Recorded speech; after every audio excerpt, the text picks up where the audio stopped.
Welcome back to the channel. Don't forget to like, share, and subscribe my channel. Today we are explore how to create a modern mesh gradient hero section using layer styles in Photoshop.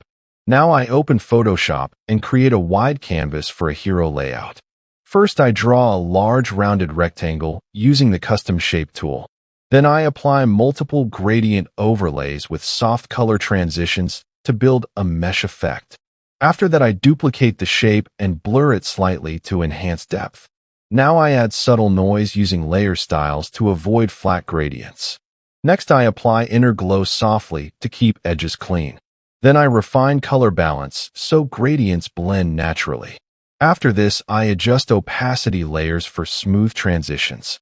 Finally, I zoom out and polish the